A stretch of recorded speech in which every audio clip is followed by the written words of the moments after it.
तो भैया स्वागत है आप सभी का एक और नई वीडियो में। और आज की इस वीडियो में हम जो टॉपिक लेकर आए हैं उसका नाम है derive EM wave equation from Maxwell equation for free space.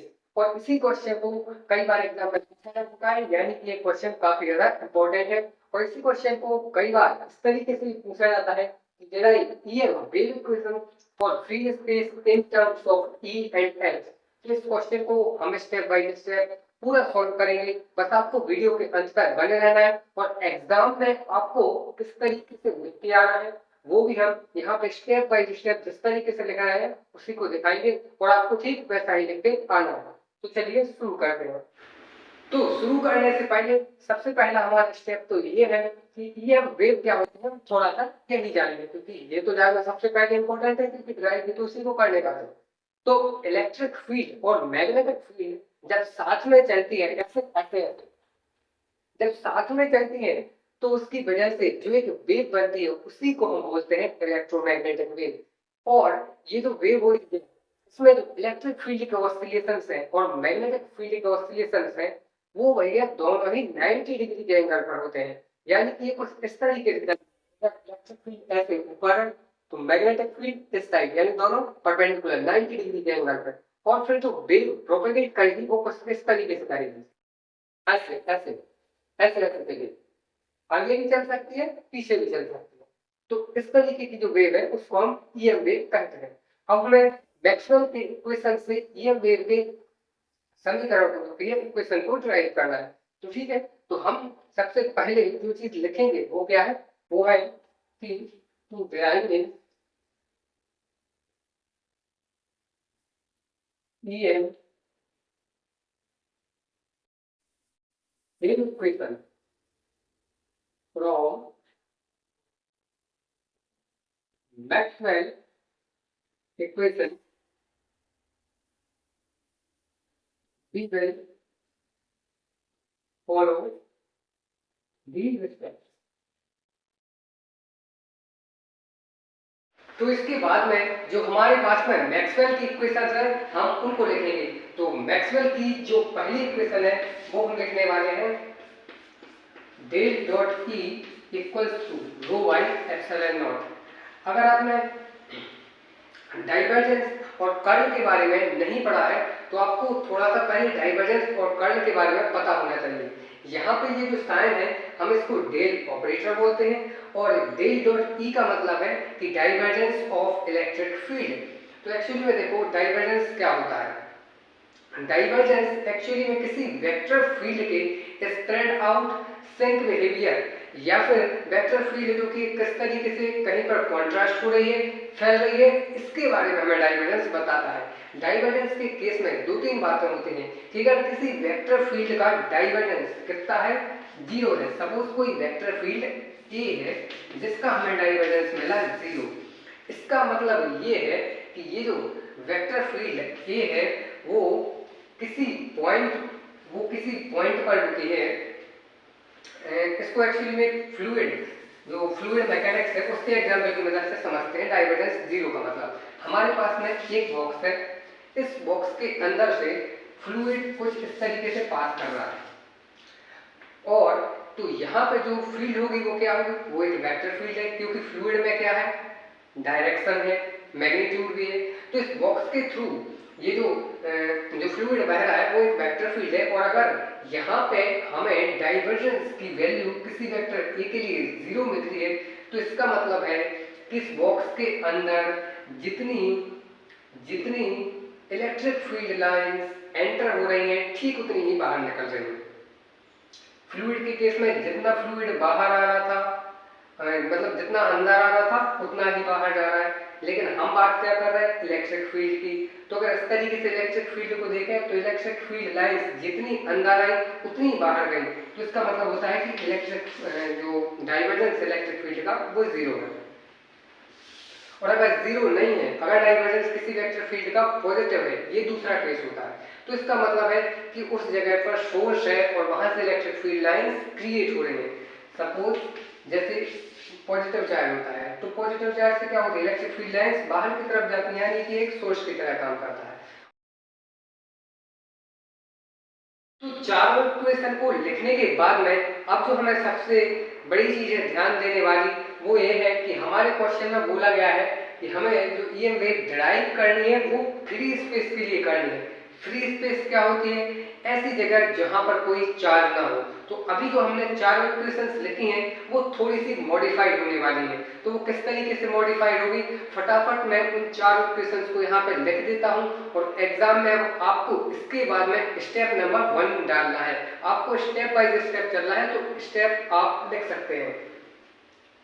तो यहाँ पे सबसे पहले मैं लिखूंगा स्टेप नंबर 1। इसमें हम क्या करने वाले हैं, हम यहाँ पे लिखेंगे इक्वेशंस, जो मैक्सवेल की इक्वेशंस हैं वो equations will be modified, equations will be modified as for free space. तो फ्री स्पेस के लिए हमारे पास में जो इक्वेशंस है मैक्सवेल की वो थोड़ी सी मॉडिफाइड होगी। उसमें क्या क्या बदलेगा, हमारे पास में जो पहली इक्वेशन थी del dot E is equal to हमारे पास में आ जाएगा 0। ऐसा क्यों? ऐसा इसीलिए क्योंकि जब किसी रीजन में जब चार्ज ही नहीं है तो वहां पर वॉल्यूम चार्ज डेंसिटी कितनी होगी? 0। तो रो की वैल्यू 0, इसलिए इक्वेशन थोड़ी सी मॉडिफाइड हो गई, divergence of E is equal to 0 आ जाएगा। दूसरी इक्वेशन की तरीके से del dot B as it is. Third equation curl of electric field is equal to minus del B by dt। Fourth equation del cross B is equal to ये आ जाएगा a बटे डेल टी। तो इस तरीके से चार equation आ जाएगी। यहाँ पे जो ये था चौथी वाली इक्वेशन में वो क्या थी? Current density. तो जब करंट ही नहीं है तो करंट डेंसिटी कहाँ से? करंट डेंसिटी नहीं हो सकती, तो अल्टीमेटली क्या आ जाएगा? 0। तो इस तरीके से मॉडिफाइड, इसी तरीके से बिल्कुल एग्जाम में लिखना है।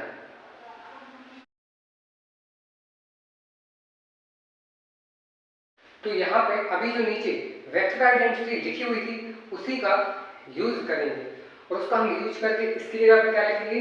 Del dot E is equal to ये del cross minus del D by del D. Oh sorry, यहाँ पे एक चीज और आएगी, एक मिनट। यहाँ पर था minus del square E equal to del cross del D by del D. तो अभी जो हमने मॉडिफाई करके फर्स्ट इक्वेशन बनाई थी मैक्सवेल में, उसमें डाइवर्जेंस ऑफ ई क्या था? 0। तो ये पूरी टर्म यहाँ से हट के 0 हो जाएगी। तो बचेगा क्या? बचा ये। तो डेल स्क्वायर ई बराबर जब ये है तो इसको हम थोड़ा सा और रीअरेंज करेंगे। डेल स्क्वायर ई बराबर माइनस साइन को बाहर, तो हमारे पास में और क्या बचेगा? फिर del cross del D by del T. अब हम क्या करने वाले हैं कि b इज इक्वल टू हम पुट करेंगे म्यू नॉट h, जहां पर म्यू क्या है? Magnetic permeability. ये b का मैग्नेटिक फील्ड इंटेंसिटी h के साथ में रिलेशन होता है, तो इसको भी आप साइड में नोट कर सकते हैं। b is equal to mu naught h। तो इसी को हम यहाँ पर पुट कर रहे हैं। तो यहाँ पर डेल स्क्वायर ई बराबर क्या आएगा? ये minus sign as it is, ये भी जो खत्म, और यहाँ पर del divide by del T, इसकी जगह पे म्यू नॉट h। तो यहाँ से क्या करेंगे? अब ये माइनस माइनस साइन दोनों तरफ से कैंसिल, तो del square E is equal to mu naught को हम बाहर करेंगे और इस डेल ऑपरेटर को अंदर ले जाएंगे। तो ये आ जाएगा म्यू नॉट, हाँ, del divide by del T, और यहाँ पे आ जाएगा ये curl of h। Mu naught minus पहले ही कैंसिल हो चुका है, तो म्यू नॉट और ये आ जाएगा। तो यहाँ पे देखो डेल क्रॉस h, इसकी जगह पर हम क्या पुट कर सकते हैं? इसकी जगह पे हम, तो हमारे पास में जो डेल क्रॉस h है इसकी जगह पे हम वेक्टर एक्चुअली हम पुट करेंगे, ये थी ना हमारे पास equation del cross b is equal to fourth equation del d divide by del T. तो यहाँ पे हम ये पुट करेंगे h की जगह पे, क्योंकि h इक्विवेलेंट है एस बी के, इसलिए।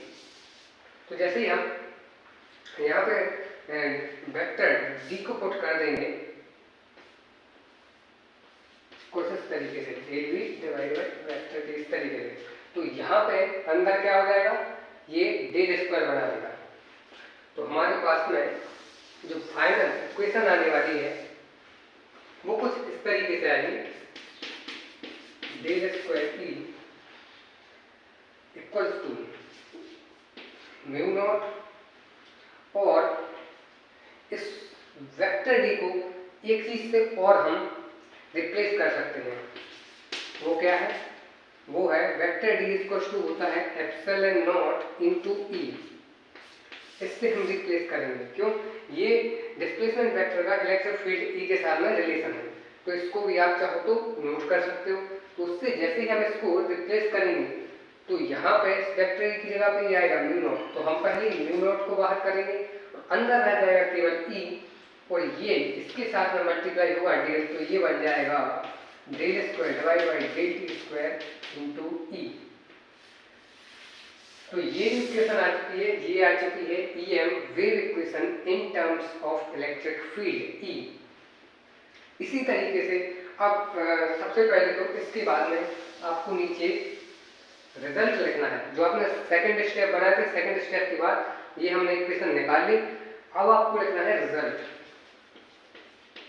तो रिजल्ट में आप इसको लिख दीजिए कि this is the EM wave equation in terms of electric field, ये यहाँ पे लिख देना।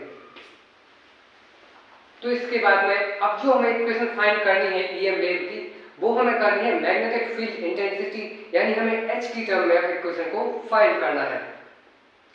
तो इसको फाइंड करने के लिए मैक्सवेल की जो फोर्थ इक्वेशन हमने लिखी थी, del cross H is equals to del D divide by del T. इसमें करंट डेंसिटी हमने जे को पहले ही 0 कर दिया था मॉडिफाई करके, ठीक है। तो इसका इस्तेमाल करना है। इसकी जगह पर मैंने आपको डी बताया था, एक्चुअली में ये जो फोर्थ इक्वेशन है वो मैग्नेटिक फील्ड इंटेंसिटी एच की टर्म में है, तो यहाँ पर एच कर लीजिएगा। तो अब हम इसी एच की टर्म में जो है ये वेव को निकालेंगे। तो क्या करेंगे, इसी इक्वेशन का यूज करेंगे। तो इसको स्टैंडर्ड तरीके से अब मैं यहाँ से लिखना चालू कर रहा हूँ। तो क्या करेंगे, सबसे पहले इक्वेशन को लेंगे, del cross H is equals to del divide del T, fourth equation. अब हम क्या करेंगे, वही जो पहले में करा था। क्या करा था, कर्ल लिया था, टेकिंग कर्ल बोथ साइड। तो फिर से वही क्या करेंगे, टेकिंग कर्ल बोथ साइड, दोनों तरफ कर्ल ले लेंगे। तो ये हो जाएगा del cross H equals to del cross del D by del T. तो ये इस तरीके से इक्वेशन बन जाएगी। अब क्या करा था, वेक्टर आइडेंटिटी का यूज करा था, तो यहाँ पे भी क्या करेंगे, वही करने वाले हैं। तो वेक्टर आइडेंटिटी अब किस तरीके से बनेगी, किस तरीके से, यहाँ पे आप लिख देना, मैं ही लिख देता हूँ, by using a vector identity. तो इस तरीके से वेक्टर आइडेंटिटी लिखेंगे, del cross H equals to del dot H minus del square H. तो जो वेक्टर आइडेंटिटी ई की फॉर्म में थी वही कन्वर्ट हो चुकी है एच में, कोई प्रॉब्लम नहीं। तो इसको कहाँ पर रख देंगे, इसकी ये जो वैल्यू है ना, इसको हम यहाँ पर पुट करने वाले हैं। तो इसको यहाँ से मैंने हटा दिया, आपने नोट कर लिया होगा। तो यहाँ से इसकी जगह पर क्या लिख सकते हैं हम, del into del dot H, यानी divergence of H, minus del square H equals to इस side, right hand side cubical, del divide del T. और जो हमारे पास में दूसरी इक्वेशन है, del dot T is equal to 0, तो उससे ये वाला पार्ट क्या हो जाएगा, 0। तो इसको यहाँ से हटा दिया, फिर क्या रहा, बच गया ये del square H is equal to del T by del T. इतना हमारे पास में बच गया। तो अब हम क्या करेंगे, हम इसको आगे और सॉल्व करेंगे।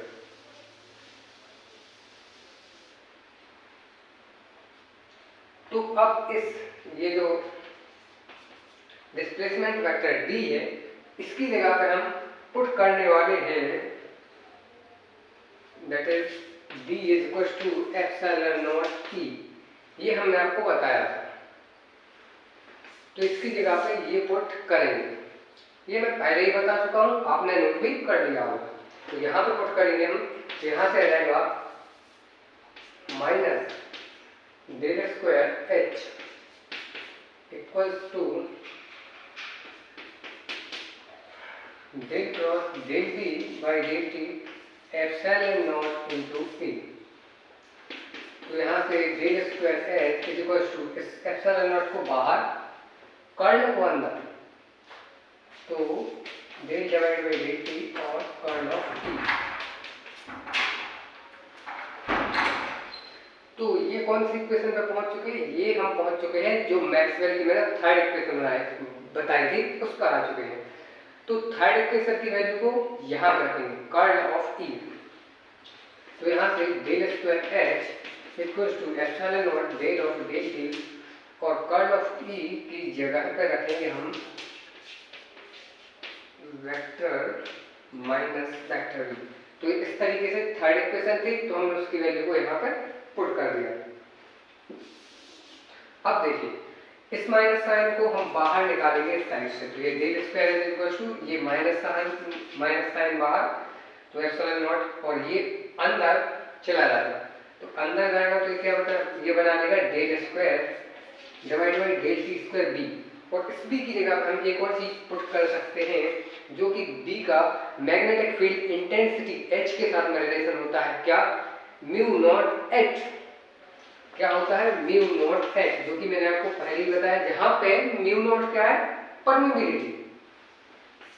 ठीक है, तो ये रिलेशन होता है। तो हम इसको इस बी की जगह पर पुट करेंगे, तो और दोनों तरफ से माइनस साइन कैंसिल।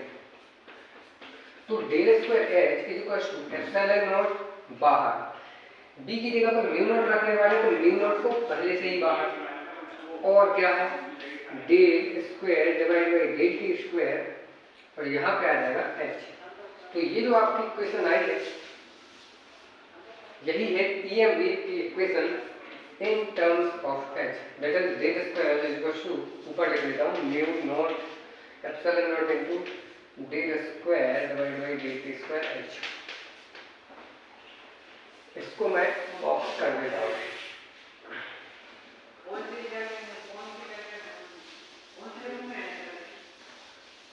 तो ये इस तरीके से ये वाली इक्वेशन h की फॉर्म में आ चुकी है हमारे पास में EM वेव इक्वेशन।